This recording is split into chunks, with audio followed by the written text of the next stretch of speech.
Welcome to Charmed Life, a radio show discussing spirituality, magic, and the unconditional love of the universe. Thanks for tuning in. And I'm your host, Tricia Carr. Thank you so much for being here with me today. I am so excited to connect with you.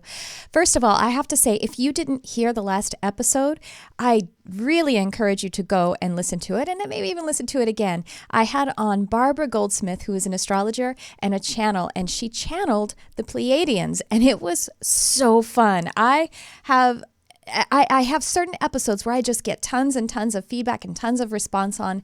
And, you guys are always so awesome about the episodes anyway. And it seems like some just kind of elicit a really extroverted kind of response. Some other ones I will just get a more of an introverted, like kind of interpersonal kind of response. I can feel it from you, or maybe the comments are a little bit more from the quietness of your soul, all of those who connect with this program. But the Barbara Goldsmith one was very extroverted, and I think just her energy is so uplifting. So go back and listen to it. It was amazing, or watch it on YouTube. So to remind you all that if you listen to this as a podcast, you can always also watch it on my YouTube channel, youtube.com/Tricia Carr, and I post other videos up there.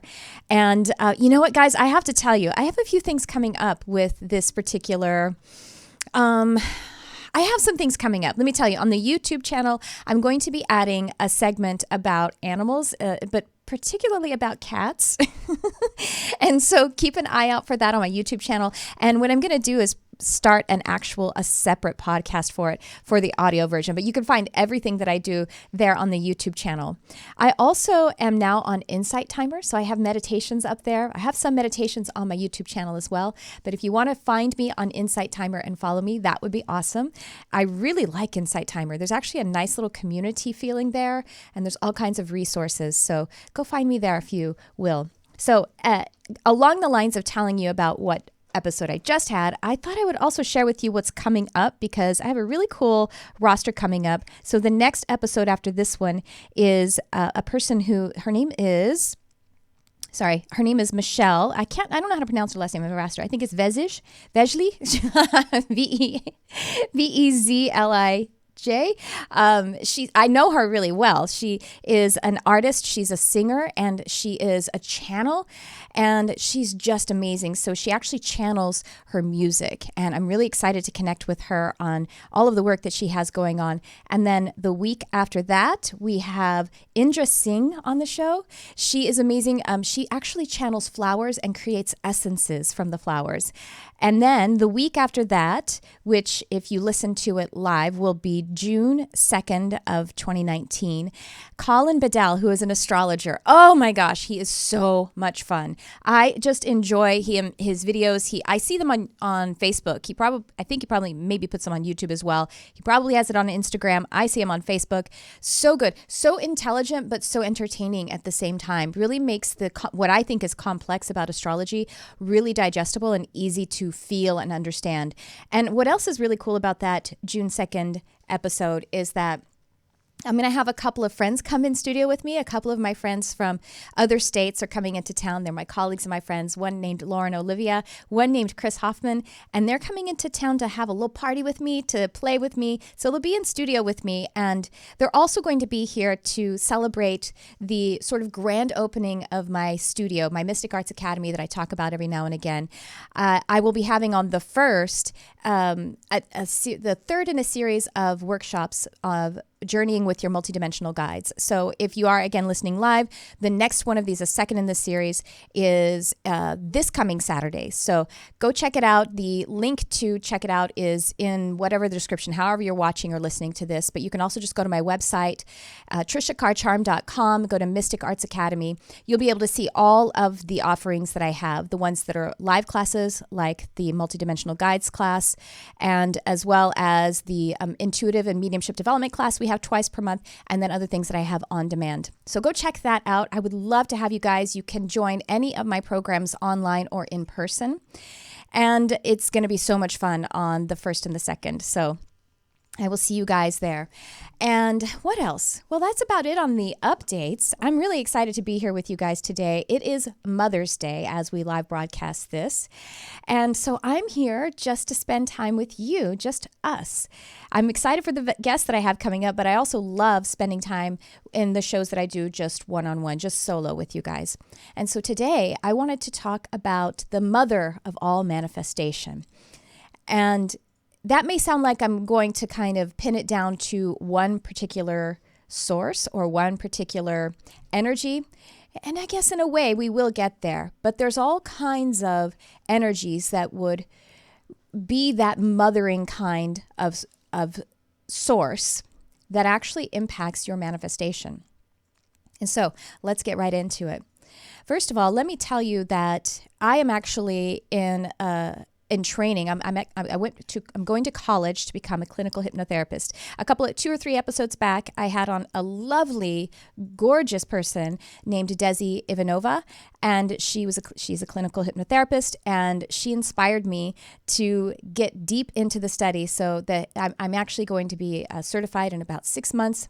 My whole program will be longer than that, but I'm really excited about that because it's just deepening how I work as a meditation teacher and as someone who helps people to shift their reality by working with their energy and their vibration and by working with the universal laws. And in my hypnotherapy program, Desi actually mentioned this as well. One of the key tools that I'm finding really useful, a particular perspective about how we develop. And so what we know is that the way that we actually we develop a certain characteristic of suggestibility. So suggestibility is a term that is used in hypnotherapy, and that means your ability to be able to go into hypnosis. But it actually speaks to more than that. Your suggestibility is actually how you learn, and then subsequent to that, how you would express yourself or how you communicate. So let me just explain why I'm talking about this to start off this discussion about the mother of all manifestation, or the mother role. So between the ages of 0 and up to the age of about 6 or 8 years old, that is when we form the kind of general way that we are suggestible, or the way that we learn. And a big part of that is actually the relationship we have with our primary caregiver.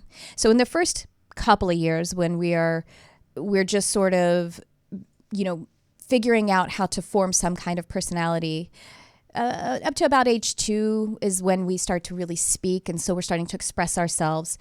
That first little bit there, we're kind of all very similar. We're just these sponges, right? But of course, the relationship with your primary caregiver is the one that you are responding to the most, that is shaping you because you're responding to it. So as I say primary caregiver, for most of us, that is the mother. And that is simply because the child actually comes from the body of the mother. And of course, there are many exceptions to that. It could be a father, it could be a sister, it could be a nanny. But for the sake of this conversation, we can just kind of think of it at least as the role of the mother, the primary caregiver.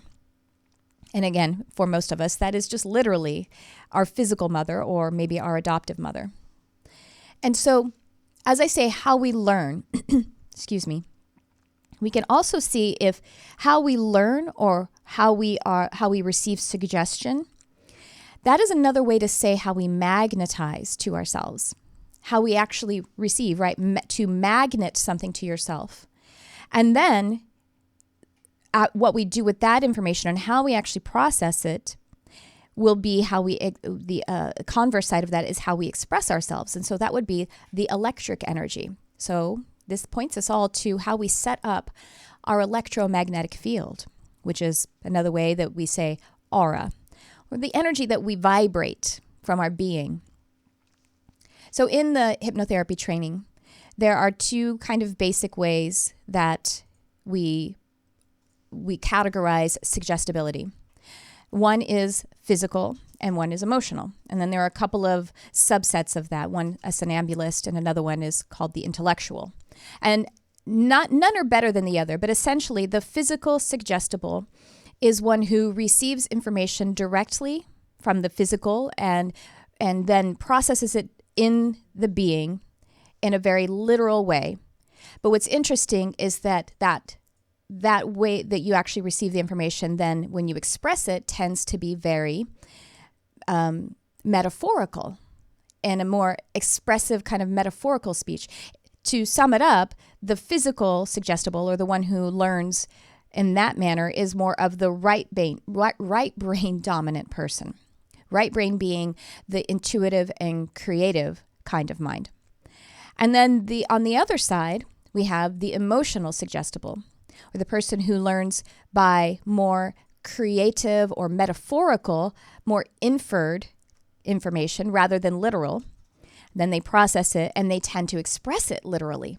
And so that would be a person who is more left brain dominant or more analytical, more linear in the way that they are kind of showing up or behaving in the world.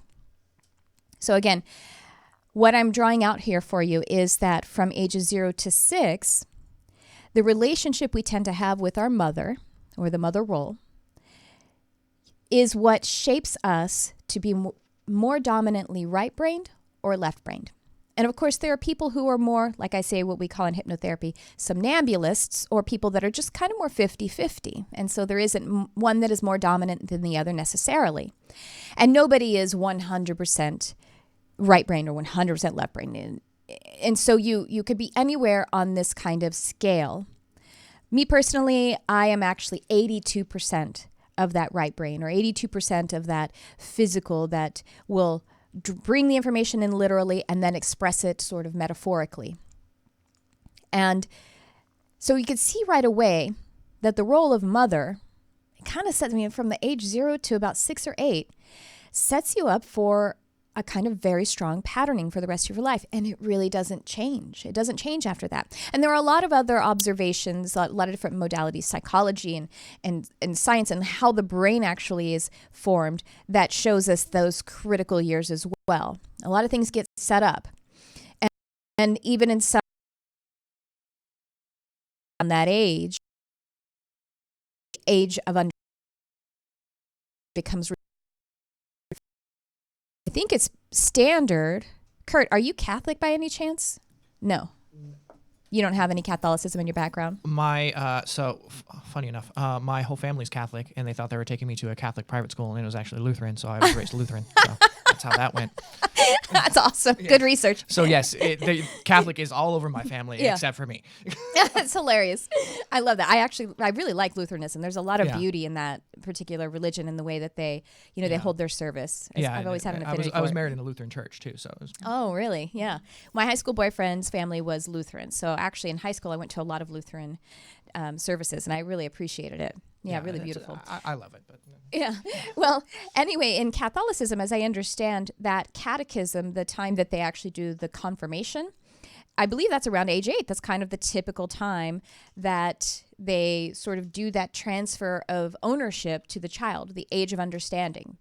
And so I'm bringing all of this up, not to say that obviously religion or anything is absolutely right. There are parallels to this that, if it's come by the means of religion or just spiritual seeking, that's not scientific, and yet it came to a very similar finding as science, right? Did you find something there, Kurt? Is it like age 8? Oh. I'm trying to look. Oh, that's okay. You don't have to. I'll find it. Kurt's always like taking what I say and like trying to make it valid or correct it, which I appreciate. So this is really powerful, right? The relationship we have with our mother between the ages 0 to 8 or 0 to 6 or something like that sets up a kind of structural way that our field, our electromagnetic field, our aura, tends to function for the rest of your life. But I want to actually take us back a little bit before those ages of 0 to 6. Because here's the thing, when we're standing from that place of eternity where we're actually creating the life, where we're creating the blueprint or the soul vortex, the intentions of the multidimensional consciousness that's going to be manifest into whatever particular planet that you're going to be creating yourself upon. You see that mother that you are creating. You see her on the earth. You see her as the 3D version of herself. And she's also up there. Think of it as up, of course, we always do.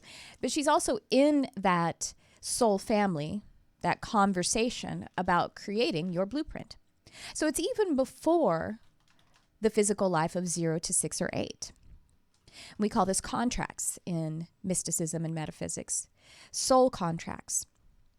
And so before we actually create the soul or the multidimensional consciousness, which will eventually create the life in the body, we set up contracts. We see what the mother has created in her life on this planet. And of course, that goes back to her mother and her mother and her mother. And more than just the mother. It's just Mother's Day, so I'm looking at that maternal lineage. And this actually will be in play for even the person who, like I say, is going to have an adoptive mother. And all of the mother roles and those primary kind of critical, fundamental relationships. So if you come in through the body of one person, but then you're immediately handed off to someone else as your primary caregiver, both of those people are a part of that blueprint. And it seems that, sure, the ones where you continue to create the energy with them, meaning the one that you have direct contact with in the physical life from ages 0 to 6 or 8, it sort of starts to dominate there. But the seed of whatever contract and whatever influences of the physical mother, that would still be there too. The physical DNA, because the physical DNA is not only physical, it's energetic. And that energy is always, it cannot be destroyed. So it's always a part of what you're creating. And so here's the thing that's really interesting is that when we find ourselves in the position of feeling like we are in some kind of disconnect between what we want to experience in our life and what we are experiencing in our life, we can actually look to the relationship with the mother or some of those contracts, if we want to call them that. In truth, we inherit the beliefs and the issues of our mother. And of course, more than that, of course, of our secondary caregiver or our father, our siblings. Eventually, beyond those ages of 6 and 8, it starts to expand to teachers and peers, and then the secondary caregiver, which in a lot of cases is father. Sometimes it's not. Sometimes there isn't a secondary caregiver. And it expands beyond that. But again, looking at those very fundamental years of 0 to 6, it is mostly the relationship with the primary caregiver or the mother. So we inherit her beliefs and her issues. And we intended to, as we created ourselves from that before life perspective. We form those contracts, and it seems as though when we're in the body, when the consciousness is starting to orient to the body, creating the body, and when the mental facility, the mental body, is not developed yet, we're receiving the information literally, because everyone, as I was explaining in the beginning, the kind of suggestible or the kind of learner that we are, whether you're physical or emotional, for those first couple of years, we're all just the physical kind because we just receive things literally. We haven't developed the facility to be able to understand or experience metaphor or inference. So as we're receiving that information literally and not capable of doing anything that can untangle the information, and we're receiving information from a mature person with complex issues, complex beliefs. But we can't unravel that complexity. And so we kind of receive the base vibration of it, and then we just try to respond to it. And there is a kind of, can be like a misinterpretation of it, because we can't really heal those issues yet because we don't have the mental facility to. And as the body and as the personality, or even we might say as the fear-based ego is starting to be created, then it starts to create these layers of confusion. And even, I think what people think are blocks. But I want to say that they aren't blocks. I really don't like the idea of blocks, because when we think that we have blocks in our creative process or in our manifestation or whatever it is, we feel the next thing that we say is that we have to remove blocks. And I don't think that is helpful, mainly because if we're talking about that very fundamental part of us, the survival mechanism doesn't believe in removing anything. Saying that we want to remove something from ourselves is akin to removing members of our person, you know? And I think that even it's not true, in my experience, what we want to do is alchemize. We actually want to take in those limiting beliefs that were created from a misunderstanding about the stimulus to which we were responding. And we want to absorb it even more. The reason that we came into our mother's life, bringing into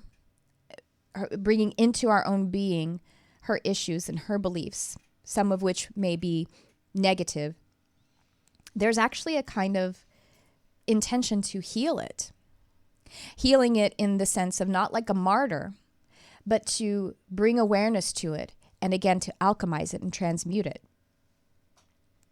And so this was something that I actually, excuse me, one second. Oh, goodness. This is something that I discovered in this particular session that I've had. You all, if you listen frequently, you may have heard me or heard on the show a person named Steve Nobel. And he does these sessions called Soul Matrix Healings. And so I had a couple of Soul Matrix Healing sessions with Steve Nobel. And you can find that episode. It was last year sometime. So if you go look in the feed somewhere, you'll be able to find it. He's awesome.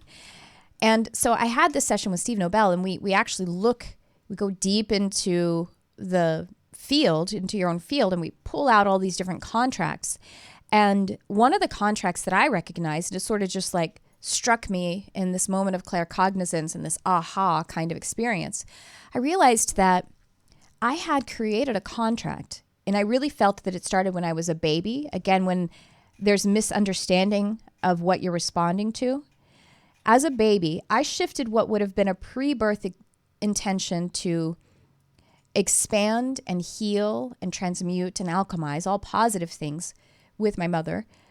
And I turned it into wanting to heal her in a sort of martyrdom or a heavy or dense sense of the abuse that she had experienced in her life. And that's a lot of pressure for a baby. And so, you know, as I experienced that, I was like, wow, that's crazy. So there was this one layer that when I recognized that, because there was a nonsense layer, that misinterpretation, just seeing the nonsense of it, how it did not make any sense at all, and it didn't align with anything that humans can do or do, it really took off an important part of it. Just seeing that it was nonsense was healing. I released it. It's no longer a part of me. But there was more to it. There was more to discover there. And so as I just recently went in to see what would be able to free me up to move more in alignment with my soul blueprint, if you want to say it that way, or just the feelings of my joy and excitement, I went in and I got taken back to my mother. And it wasn't like my relationship with my mother as much as it was my mother's relationship with the things in her life, most of which were actually before I was even born. I wear the most of it? Yeah, most of them. There were a couple of situations that sort of overlapped into my having been born, but it was mostly things that happened to her as a child, way before I was born. And it also, you know, and I keep going deep into that rabbit hole. It wasn't how my mother responded to it that was the next step. I had to go deeper. And it was actually finding those people and their unconsciousness that created whatever was the abuse or the bad situation for my mother. And then bring it back and having compassion and being able to just put some sense around it again. As we go into these issues, when we find where there's nonsense, where there's just misinterpretation, release happens immediately. And the key to being able to do this is to be able to see it with objectivity. And how do you do that? Well, you do that by when something feels uncomfortable, honestly. Maybe it's even painful to allow your attention to be upon it. Just stay there for a little bit and recognize that it's not happening to you right now in a physical sense. It's something that's old news. It's something that has already happened, but it isn't happening right now. And so there actually isn't any threat. So there's a little bit of nonsense to undo right there, right?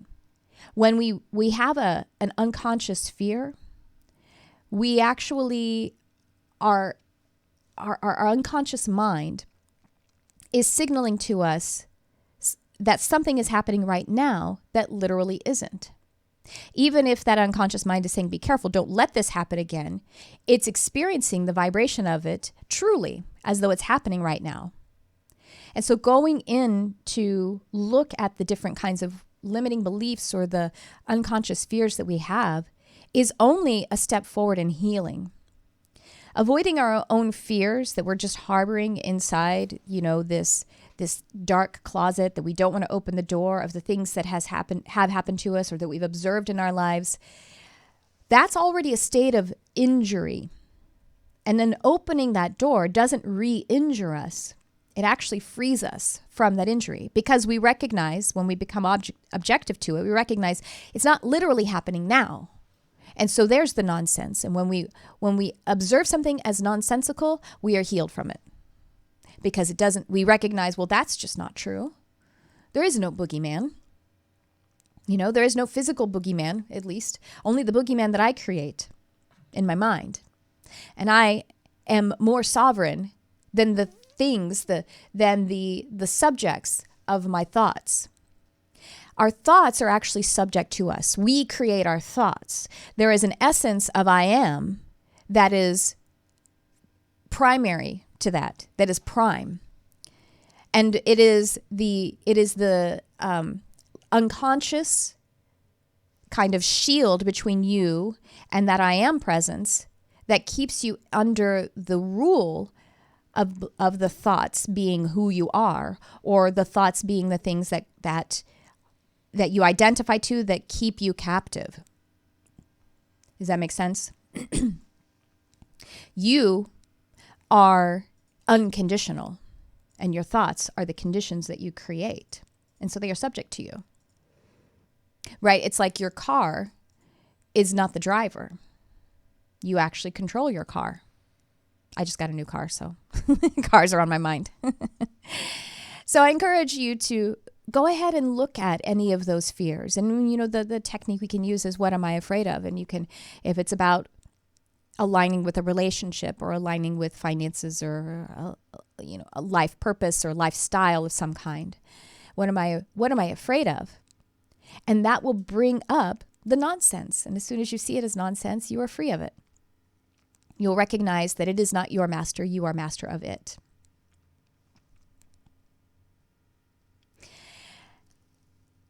And so this actually leads directly into how we become clearer and swifter on our path of manifestation or of creating, getting back to the mother of all manifestation. Well, the true spiritual mother that we all share is the consciousness of the earth, that which we name Gaia, Gaia. So the earth has a soul, has a consciousness. And that soul or that consciousness is actually a very high, let's say, light order, meaning that consciousness or the composition of that beingness of the earth or Gaia is very proximate to the source of all creation, or God, or prime creator. Another way to say this is that Gaia, the energy of Gaia, the signature is very close to that of source energy. And yet another way to say it is that the Gaia being is an archangelic kind of energy in that tier of energies.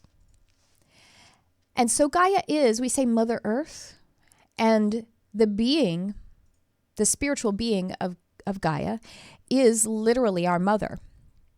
And so let me explain to you by how that is by explaining to you this term, the crystalline grid, or the crystalline grid, some people say. I tend to say the crystalline grid. I don't know if you've heard of this or not, or maybe you've heard of it and it just kind of flies by you and you're like, it's a pretty word. I don't know what it means. So let me explain. I'm going to take a sip of water first. One of the elements of the earth, water. Okay, so what the crystalline grid of the earth is, this is a grid, like an energy grid, right? Can you picture Minority Report or The Matrix or something, and they have these energy fields and there's all these lines of energy and it's creating whatever the computer output that it's creating. Kurt's putting up some kind of an energetic grid. And so it is an energy grid, the crystalline grid. And what it does is it receives divine energy, so energy from source, life force energy, God energy, and disperses it through the planet, through what would be the physical manifestation of the being of Gaia. And by the way, you're a part of that planet.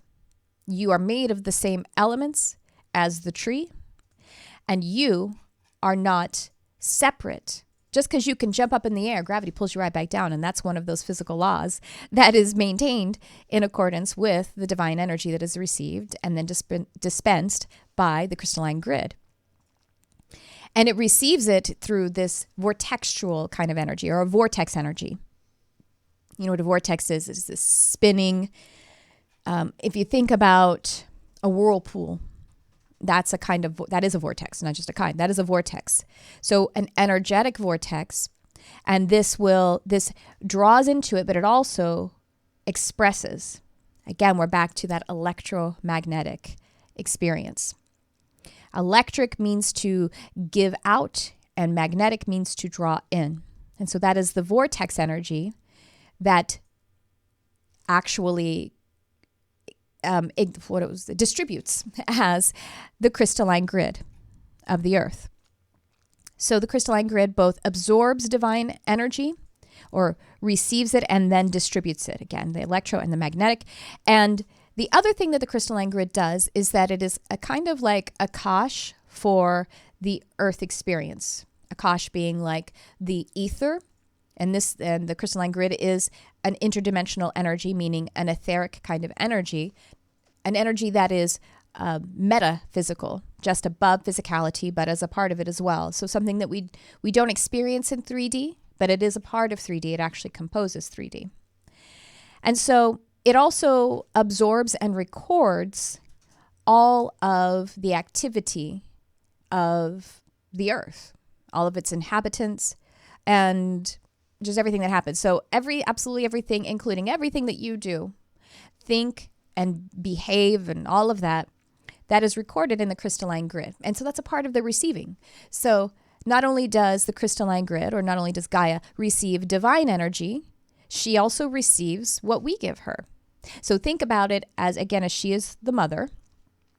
Well, if you are a mother or a parent yourself, you're going to be giving your child energy, but your child will interpret and alchemize and transmute and recreate and express that energy. And as the parent, you receive it, you record it. And of course you can off-gas it and you could do all the things, and that's the same thing, but the energy is there, still recorded in the crystalline grid.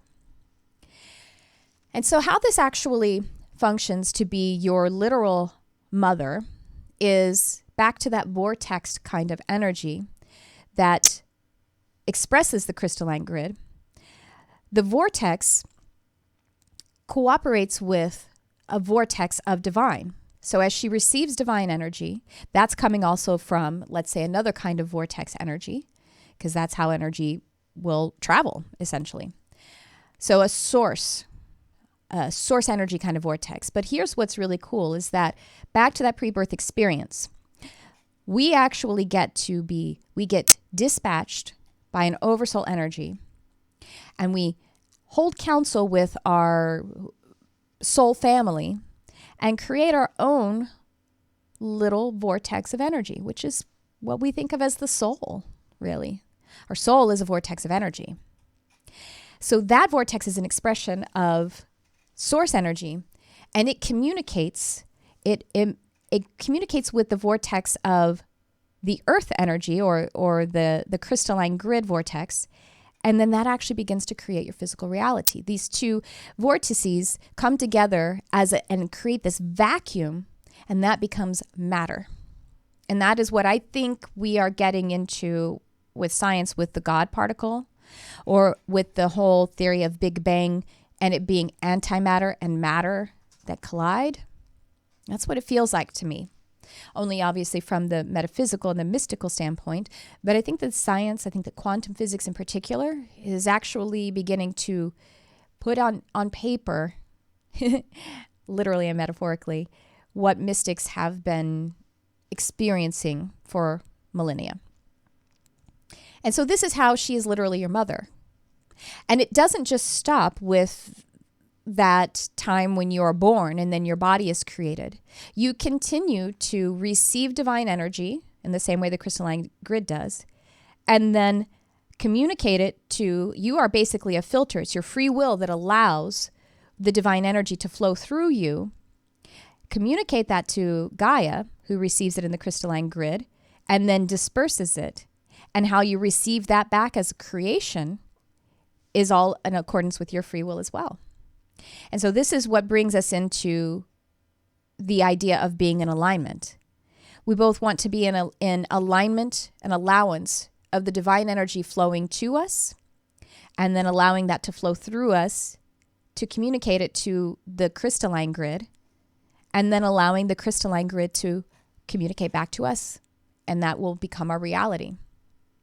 And so how is that done? Well, alignment is all about your vibration, about being in resonance with what you truly are. And the way that we do that is simply by our feeling state, our total state. The way that we feel our vibration is in every single absolute present moment of feeling positive, excited, joyful, anything that is along the lines of unconditional, meaning like non-resistant. When we feel resistance, we don't just evade it, we don't just like ignore it. We can see it as one of those aspects that we are pulling out of the closet and saying, oh, what's that wants to be alchemized? It's an opportunity when we feel that resistance. But if we try to run away from it, then we will be stopping our growth. Feel the resistance and you can just become neutral about it and observe it. And that will give you the key to be able to alchemize it and expand it. So there's a distinction between just avoiding it and turning your attention fully to it and recognizing that you are the master of it as the experiencer or as the being. And so being in alignment with that crystalline grid and the mechanism of it being a vortex is what will actually facilitate things coming into your reality. And it is your total consciousness that allows this manifestation process, allowing the mother to give you the energy that will show up as your reality. And your showing up as your physical reality is more than just having a car. It's also having relationships. It's also having thoughts and events, all of the things that show up as some kind of form from matter to pre-matter, energetic. So your total consciousness is what allows your creation. And so this is the whole journey, is to open that closet and pull those things out one by one. And then in every single moment to be able to find positive or neutral energy and to move and act upon that energy. To be able to be in that alignment or resonance. And you can do that no matter what you've taken out of that closet and fixed. That closet doesn't have to be completely cleared out before you create the reality that has you feeling in alignment and excitement and joy in every moment, really and truly. And so being able to give yourself permission to be in resonance, which means feeling good. You know that when you are in alignment with your higher self, or when you are resonating, which means to have the same energy as, it is is a state of feeling positive and good, inspired, joy, and excitement kind of feeling. And it actually, in that state, will facilitate your total creative potential. And so I had this dream, an astral dream the other night, by the way, that really illustrated this point to me. So what I mean by an astral dream, it means that it's like kind of like an out-of-body experience or an astral projection, meaning that I was identified with my astral body more than my physical body. So my consciousness had very little attachment, very thin tether to my physical body. And so it was, again, if you have an idea of what an out-of-body experience it is that's what this was. It happened from my dream state. It's an easy way for us to have those experiences because we're in allowance in that dream state, where our physical body isn't so dominant when we're in the sleep state, right? So in this astral dream, I actually died. I was actually, the whole dream before doesn't really matter as it concerns this discussion, but I was on a bus. I was not the driver, and the driver drove off a cliff, and we went into water, like the ocean or the sea of some kind, and we were dying. And in the dream or the astral experience, I just came I was very present, and I didn't have any fear because I stayed very present. It was really interesting that you can actually, something that was demonstrated to me was that you can be present and aligned even in the moment of something that we consider to be the devastation of all devastations, which is death. And so in that moment, one of the first things I thought was, well, this is a very special moment. I only get one death in each life. So this is pretty special. This is more special than any birthday because you get many of those. This is as special as being born. And I did experience my loved ones, but I didn't feel resistance to it. I just stayed present and kind of, again, stayed neutral and a little bit excited about the fact that this was a time to honor a very special moment. And so in that moment, feeling what I'm illustrating here is that I actually stayed aligned, or I stayed in resonance because I didn't feel any resistance to it. But what did show up for me, and I just simply asked Spirit, asked the universe, asked my spirit guides, I would really like to not experience the emotional pain of panic, of trying to get out of here if that isn't something that is possible, if this is truly my death. I want to not panic about it because that's emotional pain. And I'd also really like to not experience the physical pain. I don't want to breathe in that water. That's going to hurt real bad. I know that's going to happen if that's what's happening, but I'd really like to not experience that. And so I started to power down. And what it felt like was like a computer program just shutting down, and it was going all through my consciousness, but even my body, and it was going down, down, down. And then it was like right before, when it got to what maybe metaphorically, let's say, was 1%, got to 1%, it started to power up, and I was in my bed. And I was actually really surprised that I was in my bed. I thought that I was going to be, I guess what we say, on the other side or something. I didn't think that I was alive anymore. And I wasn't scared. This was not a fearful dream at all. I didn't wake up in a panic. I didn't even wake up stimulated. I just woke up a little bit like, oh, that's interesting. I didn't die. That's weird. I thought that it was over. And so when I first started asking about that, I was like, oh, how did I do that? How did I get to choose that I don't get to experience panic, emotional and physical pain at the time of my death? And Spirit told me, well, in the moment that you were asking for that, you were in alignment. And the very fact that you had the idea, or you were able to conceive of the question, the request, was its certainty that it would unfold. Because in alignment, all of your thoughts, ideas, questions, requests are directly from divine energy, right? Directly from your soul. And when you're in alignment, then it will manifest because you're in alignment with, your mother as well, the Gaia grid. And so when you're in alignment, this is how in the Bible, or how Jesus said, ask and you shall receive. He meant that literally. When you're in alignment, when you ask, you will receive, because that's just step one of the creative process. And what this is very much like is the process of conception, conceiving a baby.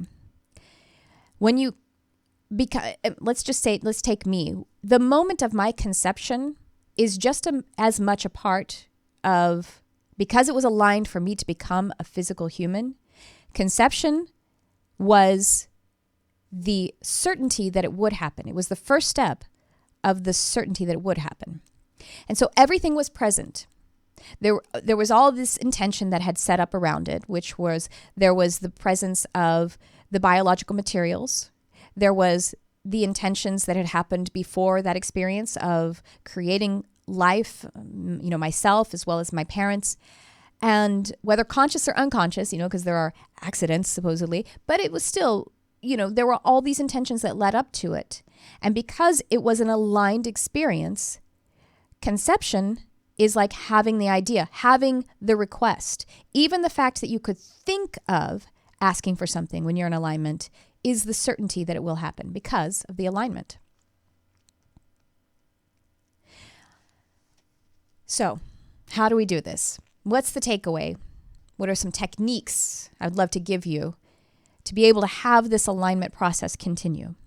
Well, in absolutely every single moment, we can find alignment by, maybe you want to say, channeling the experience of resonance.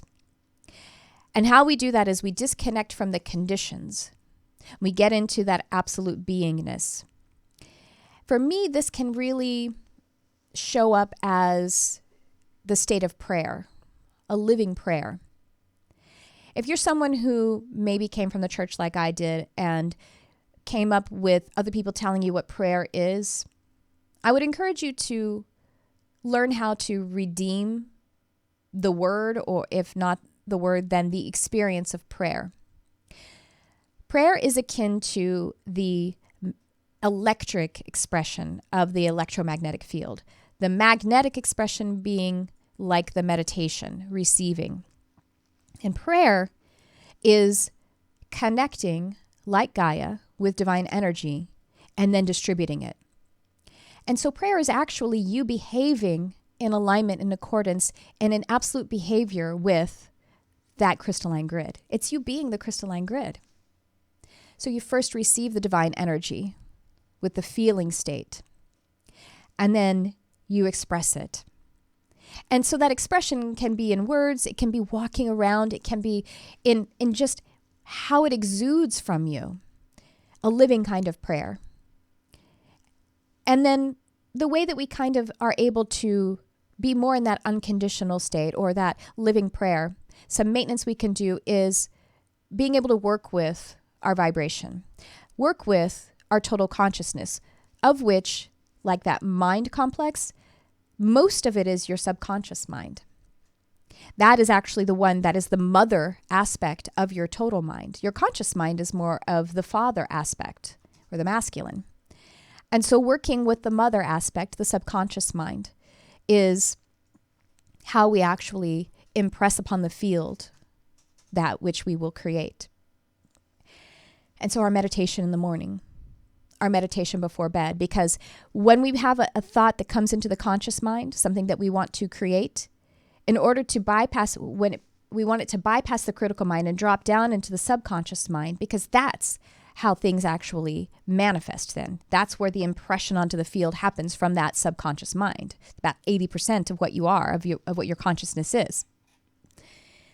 In the conscious mind, those thoughts or message units that we either create or receive, they only last there about an hour and a half, and then they become distorted the longer that they are there. And in the critical mind, when it drops down into the critical part of the mind, it can stay there up to 24 hours, becomes even more distorted before it drops down into the subconscious mind. So we want that more fluid expression down into the subconscious mind in the most pure form of what it is that we want to intend or create upon the field. So I'm kind of going over this really quickly, but I can refer you to also Neville Goddard speaks about the working with the subconscious mind and the conscious mind, and how the conscious mind and the subconscious mind relate to one another.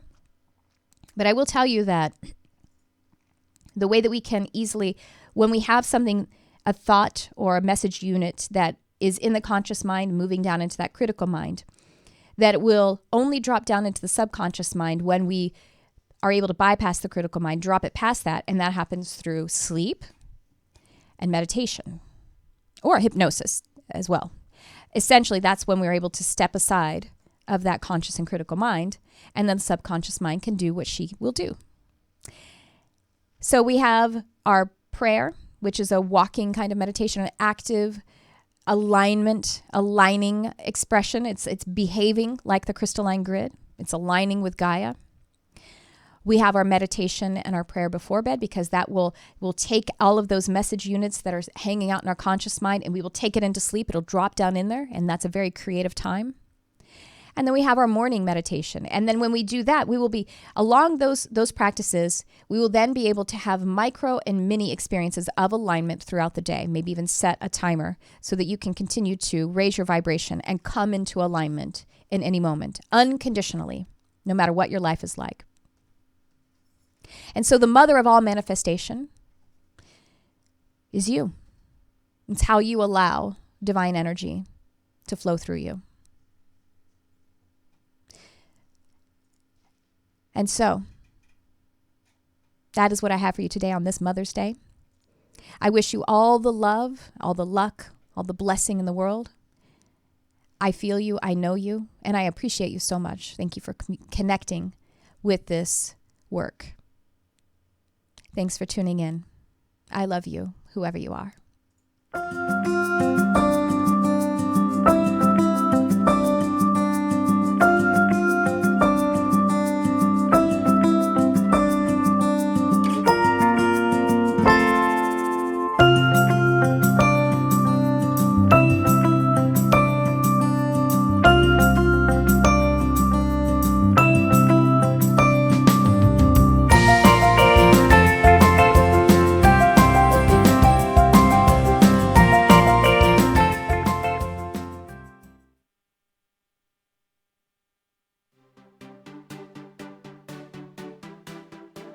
Hi everyone, it's Tricia Carr. If this is your first time connecting with my work, it's so nice to meet you. I'm a medium animal communicator. I have this podcast called Charmed Life with Tricia Carr. I love helping people connect with their own magic. I love helping people awaken to the multidimensional experience of the universe. I have an upcoming series of workshops, Journey with Your Multidimensional Spirit Guides. I will teach about the benevolent energies and guides that exist in our layered dimensional experience, and then lead everyone in a meditative journey to go into these realms and then meet the very beings who are on your spirit team. We have 3 different workshops. They all stand alone, but you could take one or you could take all 3. The higher cosmos, the star beings, the archangelic. We're going into the inner planes of the earth and Mother Gaia, nature spirits, elementals. Yes, I'm talking about fairies.